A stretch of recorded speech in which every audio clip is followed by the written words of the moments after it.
It was 7 years since their last, a decade since their first. The SKT legacy has been reignited. T1 will be your 2023 World Champions.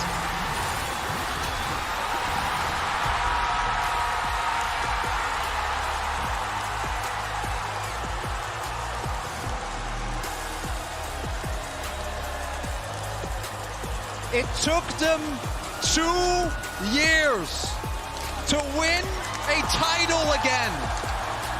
Spring 2021, this roster came up, they stomped the LCK, they stomped the playoffs, and then at MSI we started to see the cracks. And then last year at Worlds it felt like they'd been able to recuperate from all that, but it wasn't the case. It took them 1 more year to take the lessons that they'd learned in 2022. And so many had doubts after what had happened in the summer split. But you can see that joy on this team. And you can see the devastation on the side of Weibo as they look on. T1, they must feel like this is a long time coming. They had to work so incredibly hard to get here to this stage. And how much sweeter that victory has to be after time and time and time again. This T1 roster tasted the bitter defeat. They were the ones on the receiving end of these losses. It started to feel like they might never be able to do it. You can see as we head towards the trophy ceremony presented by Mercedes-Benz. The Summoners Cup, beautiful, crafted by Tiffany and Co. T1 finally hoisting it with the new name. SKT was their name when they had the first 3, and now this team that so many adore will finally hoist the Summoners Cup.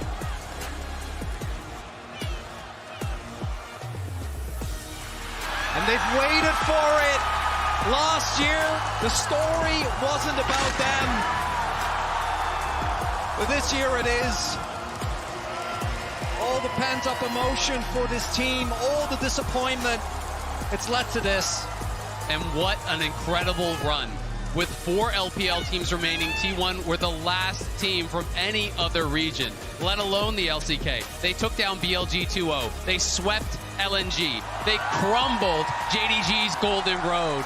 And now, here in the finals, another sweep, absolute domination against Weibo. There is no doubt who the greatest team in the world today is.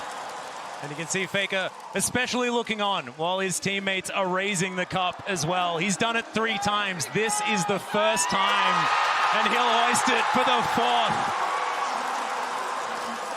I can't believe it.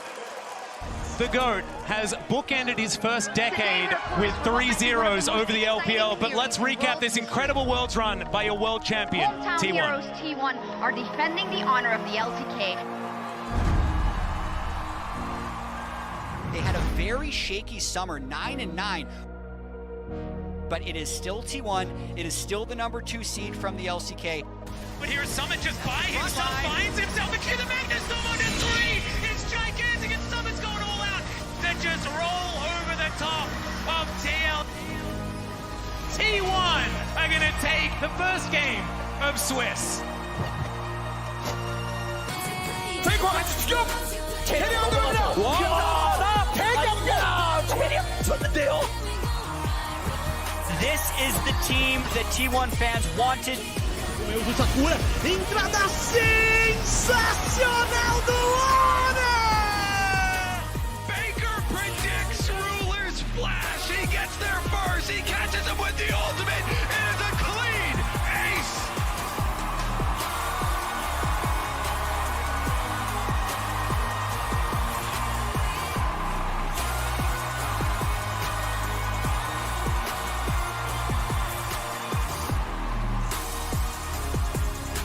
오랫동안 수많은 팀의 상승과 하락을 지켜봤습니다.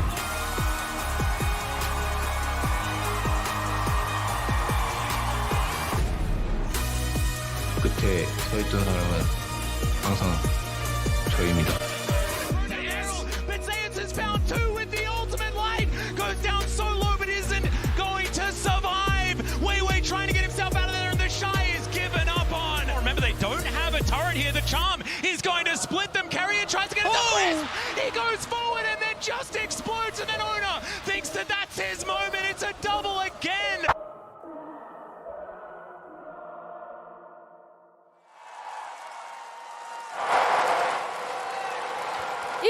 리그 오브 레전드 월드 챔피언십 영광의 우승팀은 T1입니다. 축하드립니다.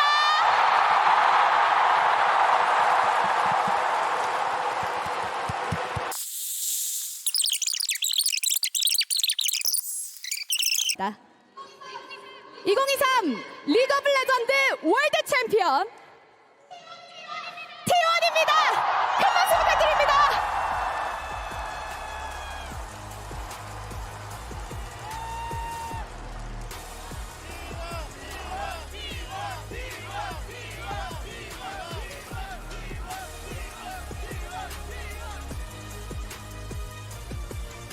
What an absolutely monumental showing out of T1. Emily called it at the top of the day, 3-0. They are not going to let anything to chance, and they did not. Out of all the predictions I made, I think this is the only one that was actually correct. Important one. In terms of game score, and but no, like I can't stress enough just how awesome it's been to watch this team. I really fell in love with them in 2022 spring, when they were just absolutely dominating in LCK, and watching them for so long kind of go to these international finals, fall just short, especially after, again, this split. I cannot stress enough how much criticism players like Owner and Zeus were getting from the community, and how, honestly, like, poorly they looked for a lot of their conditions throughout summer. Money shot. When Faker was out with an injury, it's so amazing and cathartic to see this moment for this team. That's what makes it so much sweeter, that they did drop and have to pick themselves back up again. We called it the grind, the glory for this year, and I think they've deserved it. We saw Faker there, of course, with the trophy, and just, 10 years ago, he did it for the first time. The trophy isn't getting any lighter, but the crown isn't getting any lighter either. Yeah, I mean, absolutely insane to see from Faker, and the fact that as well they get to do it in such a dominant fashion. And they matched two of the most dominant runs we've ever seen in the World Playoffs. Samsung Galaxy in 2017 and SKT from 2015, matching their own run right the way back many, many years ago. It's such an impressive feat to see what T1 have become at the World Championship. And they only dropped a single game to the LPL. All 4 seeds beat every single one of them. Only 1 game dropped. Absolute perfection. It's fantastic. And to do it right here in Korea, we didn't really mention it that much, but South Korea is one of the reasons why esports is what it is, as we see Guma, who has a whole family of people that are great at gaming, and a StarCraft legend also.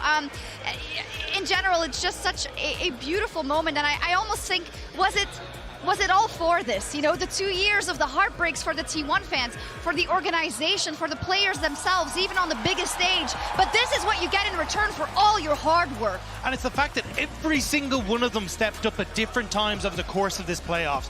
Obviously, we were talking a heap about Gumayushi and Kerry in that bottom side. But I mean, the fact you saw Zeus step up here today to clinch that World Finals MVP, when you look towards how good Owner was in the jungle, not only here, but over the course of playoffs as well. And obviously, you could talk at length about Faker. But every single person on this team had their moment and had to do it to get here.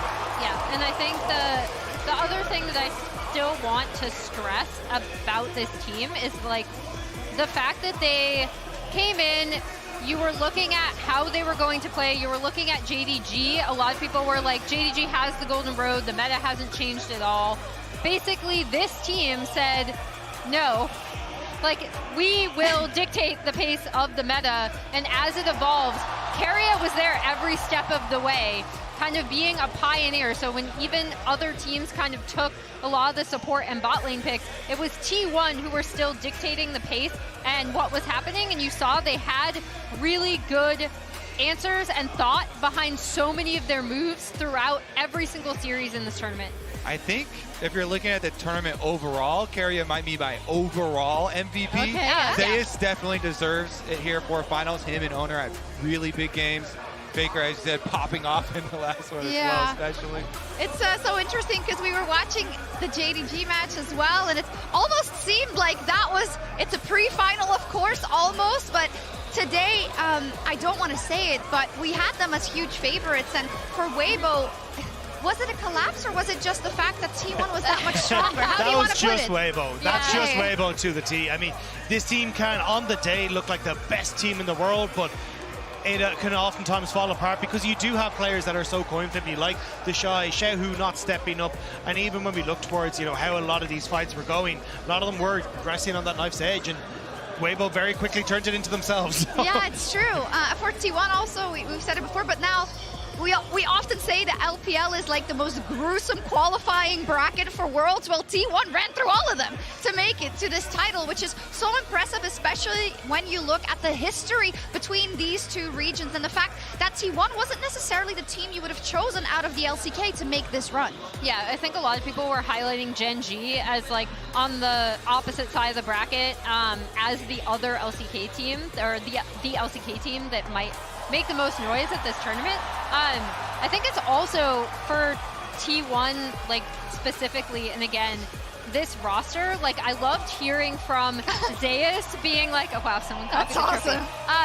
I loved hearing from Zeus being like, last year I saw Kingen across from me get this MVP award, right? And it like tore me up. Yeah. And so now to see him step on stage, I also would shout out Owner throughout this tournament. Again, I think I cannot stress enough what a amazing performance he has had throughout Worlds, especially compared to his summer, and to have that happen, to be that player for his team is amazing. And I think it's been incredible to see that, like, we had the T1 obviously from spring that was incredibly strong, and we did see that shift back in towards this meta, but like every single time T1 took to the stage, they were massively prepared for their opponents. I mean, you can see it up against JDG where they were forcing these like picks were missing, has to go into the Alistar, into these terrible matchups, so that then they're prepared. They come into today and Faker's able to bring out the Akali and have an insane performance because they're ready for what Xiaohu wants to play. There is so much work that has gone into this, let alone the fact that every single part of them has been incredible. And T1 really did silence them here today. I love it. He's like, I'm going to do it, and then immediately a little smile, like, oh, I'm a good guy. Like, and when we talk about the LPL, I think one of the things that I know you and I have both stressed, Rob, is how different all of these LPL teams are, right? In terms of playstyle, in terms of how they see the game. So to see T1 go through every single one of them, have good game plans, having prepared the squeal for every single one of them, and have to go through different playstyles, and also to have T1 be this team that's like, we are going to play so aggressively, we are going to smash you early, which I think people initially, at least whenever I would talk about this team, had trouble wrapping their heads around because they had old, slow T1 still in their minds, and that team was never like that. The heart synergy is not on point, sorry. And then to see them go through all of these teams with different playstyles from the LPL, no one can contest how good this team is. I just think that Faker especially deserves that shush to the audience. You know, everybody had started to doubt that he would be able to do it again. People were like, okay, Faker, is he ever going to be able to get back to it? And he worked his way all the way back here to make it so complete now with a 4th World Championship on top of it. It is crazy. There's no one who can ever catch him. No. At this stage, I mean, a 10-year-long career with a 40% win rate in World Championships is kind of nuts. Like, that stat in its own sake is just mind-boggling. People were still like, okay, yeah, he's the GOAT, but the GOAT is getting old, you know, maybe he doesn't have the hands anymore. He had the hands. Yo, the volley game. He was magnificent. It was crazy. It's so cool to see, and as we've discussed also before, it's those purely the numbers, absolutely, but it's also his influence on this esports. I would even wager he's one of the reasons why this esport and this sport is so incredibly big. Oh yeah, he is League of Legends. He is competitive League of Legends.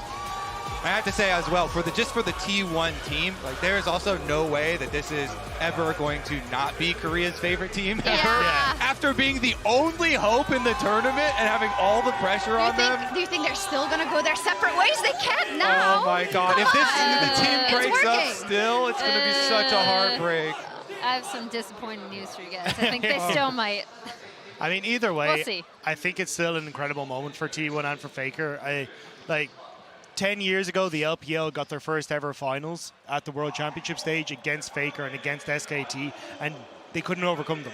And 10 years later, it's still the same final boss that they can't overcome.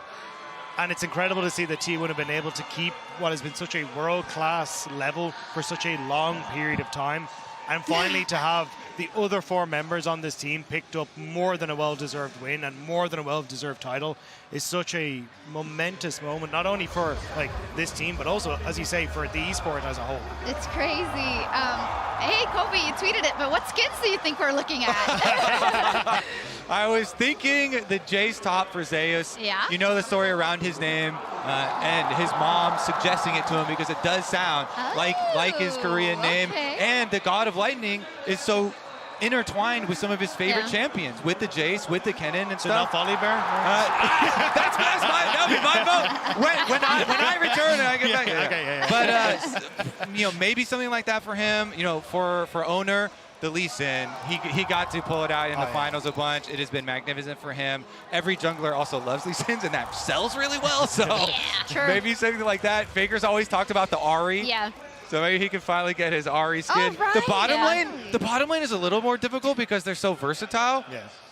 Like I would love a Gumaveris because I thought he had those crazy plays, but he is also, you know, wanted the Draven, so maybe he goes to Draven is pretty cool. Maybe he goes the Draven route. Yeah. Carrier could get an AD carry too, or Bard, or I want to supports petition. need to support. Yeah, I want to petition Carrier to do the Tom Kench because Carrier's Tom Kench. I just love it. It's so aggressive. Like, you know, I don't know. It'd be great. Wow.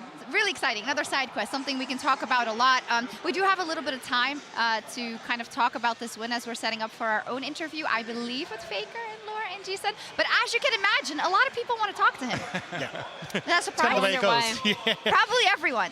So let's talk a little bit also about, we can't talk about the future because we don't know what lays in the future. I would just say, to agree with everyone else, that it would be incredibly sad if it doesn't go on, because I feel like you've worked on this for 2 years, and the task couldn't be more difficult because you start this project where anything but a Worlds victory and an MSI victory and all the LCK titles and hopefully any other title that you can grab is the absolute minimum of what you can get. And it's now worked out, right? So surely they deserve, from a fan perspective, from us, we want to see them play more, right?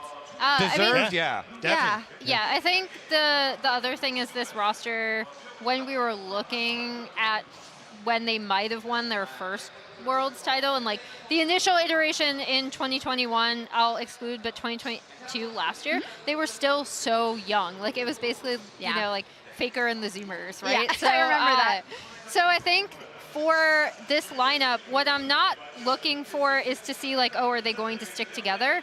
But it's kind of a miracle that they've stuck together for this long, considering how much League of Legends rosters change. Yeah. And now I think the discussion, honestly, is finally we return to, is this the best roster we've seen over the past 2 years, now that they finally have their Worlds title? 100%. I will say, though, if I'm the LPL, I'm going to be pissed if I don't get a chance to run this back next year. Yeah, like, you need to take them down. JDG got 2 chances at 2 Worlds in a row. Do they need a third? Come on. Third time's the charm. Third time's the charm. I mean, Azale was talking about it too, but already the most international games together of any team. To have the capstone now of actually a world title to put on top of it, while it would be really tragic for them to break up, it also kind of feels like the perfect storybook ending to all of their hard work. The grind and the glory, the writers set this in motion. Yes. All of the grind has paid off in the glory of this year. You can't do any better than this. Not in League. I think, across esports, one of the most hardest titles to get, and they did it with flair. As we take a look at some of the moments from the last game, actually the last series in particular. The Yone, of course, kicking everything off from Zeus, saying, I can do it on the Yone too. And it started the way it ended.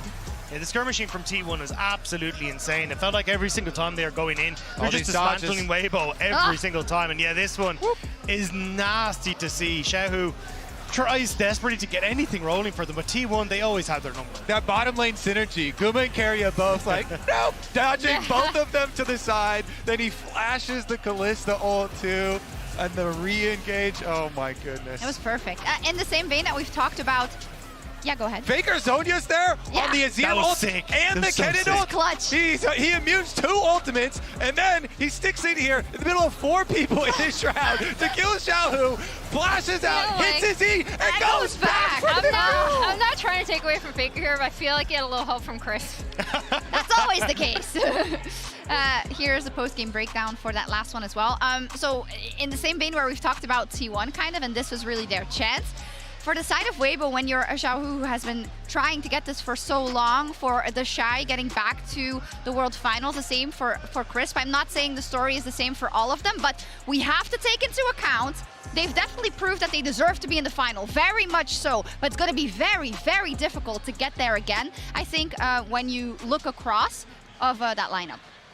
Yeah, I think 100%. I zoned out for a second. I was thinking about something else. So I have no idea What what were the you question thinking was. about? But he Hopefully agrees with you. Hopefully not. What were you thinking about?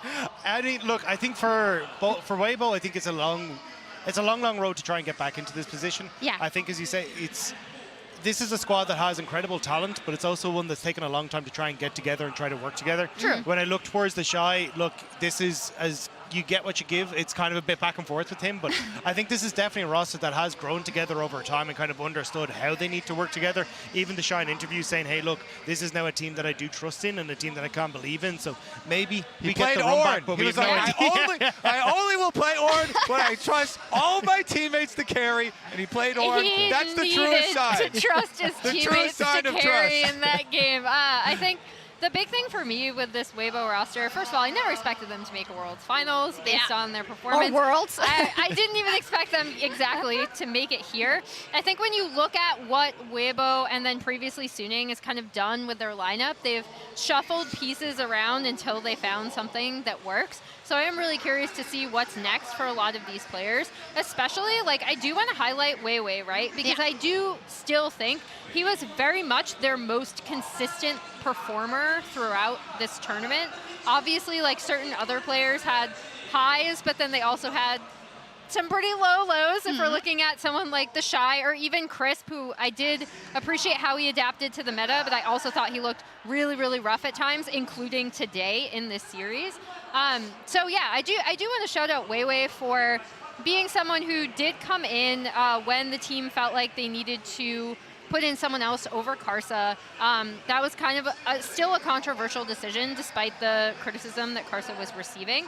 And I do think he had big shoes to fill there. And he was their most consistent performer here in this tournament. And I think for a guy who kind of missed out on his chance to go to Worlds with V5, like he came from Suning, trained under SOFM, but he never really got that opportunity to really shine at international stage. And so many people in 2021 were like, V5 are going to Worlds. This is going to be the moment. Weiwei's going to pop off. He's going to get his chance to be in the limelight. And unfortunately, that never really came to being when they just barely missed out on it. And it felt heartbreaking for a lot of those old V5 fans to look at Weiwei and go, now we're going to see him on the bench, not going to really get to see him continue his journey, but to get that second chance at life and then run it right the way up and have such an incredible, well, Worlds performance in general is amazing for this player.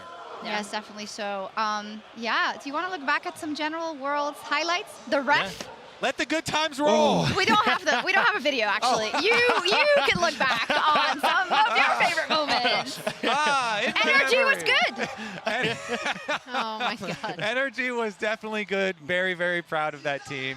Honestly, it sounds so weird now, right? But yes, absolutely. There were so Seems many. so long ago. I really enjoyed the format as well. The Swiss stage, I felt added a lot to this tournament, and getting to see that stage progressively mature into the bracket stage that we finally got, and the draws, which just reminds me of the real main character, the ref. The ref drawing all the teams at the very beginning stages. Really good ones. It's been a great Worlds. It has been really fun to watch.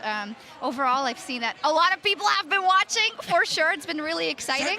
Set records. And it helps, of course, to have T1. They are such a popular team, but to cap it off like this, it's just absolutely beautiful. I definitely hope, well, it's been announced, we're going to go to London for the World Finals next year. That is really awesome. Hoping that the European teams make it a bit farther, because that would be nice. Well, you're going to have kind of like two G2s now, right? Aren't they reconstructing old G2 Well, there is Yankos like and- Yankos, Perks, and Wonder. You make it sound like G2 you're going Part to 2. a lab, you know, and they're like sewing the players together. Yeah. I don't know what's been my favorite memories. I mean, being back in Korea it's always amazing. As said, it's like where esports is so incredibly alive and has been for so long before League even, right? And we felt that at every stop. I mean, I'm never going to forget that T1 JDG match in Busan and the sheer emotion of that arena. And I mean, the sheer emotion from Caster Jun as well. That's a Yeah. moment that will always stand with me. I think there's a lot of people who'd be like, oh, you know, casters can't be biased, they can't be whatever, but like you actually get to see how much casters care about it. Yeah. And Caster Jun kind of embodied that for me, to actually see how much raw emotion this guy had. And to just give everything to your scene and everything to your league, and finally to just see that bubble over and how happy he was. I can only imagine. I'm sad we don't have a camera on him. God, I would love to see what he's like right now. Maybe he had no tears left after last week. Where is Where are he? they? I think they're over there. Usually. They're on that still side. They're on talking. that Let's side. go find them. Emily? I mean, for me, obviously, I'd never been on a desk where I was actually a fan of the team. Was KT the third best team here? Maybe? Huh? It's definitely an argument. Sure. It's definitely an argument. But yeah, I mean, I'm used to the heartbreak. But What it do you was mean? great to be LCS teams were here there. too. I'm a KT fan. It is intrinsic to my... Interesting. Okay, the reason I am here is because I started following KT in 2013. But yeah, Then I we're think, very thankful for KT so that you're here on our desk. We really are. but I don't know what to say to that. But I thought that was like, even though I watched them lose, obviously, to JDG, that was a really special moment because I'd never been able to be on a desk where I was such a actual huge fan of the team and had that kind of emotional investment that wasn't just general, like, I mean, I'm emotionally invested in too many things in League of Legends, honestly. It's probably and in bad. life, me too. Yeah. It's troublesome. Emotions, gross. But no, that was great, even though KT lost. Yeah. That's crazy to me because Energy played G2 right before that, and they won. They won. And there was nothing there. I was not here in Korea. Okay, I'd like to call, oh, 1 second. Yes, I'd like to call the talent that is still here in the arena up. Hello. Hey! There's also more people. Yay! We have Raz over there too, but he's still doing something, so he can't. He's so, too cool for us. He's too popular for us all of our now. mics are open, and they might hear you guys as well. But yeah, thank you, all of you at home for watching. It's been an amazing World Championship, and it's been an amazing crowning achievement for T1, an incredible 4th title for them, the greatest team League has ever seen. Faker, the greatest player League has ever seen and will see, but it's time for us to get some rest. We want to thank you from the bottom of our hearts. We want to recharge for the 2024 season because we've truly given our all. Us here on the desk, but all the people you can't see in production that make sure that we can stand here every day and make this show for you, and we couldn't do it without you. We love you so, so much. Thank you so much for watching this entire year. Yes, you right there. You right there. They're like, don't drag us on camera. We got to give the Faker thumbs up. Yeah, Everyone, we'll see Faker you thumbs next up. year. Goodbye.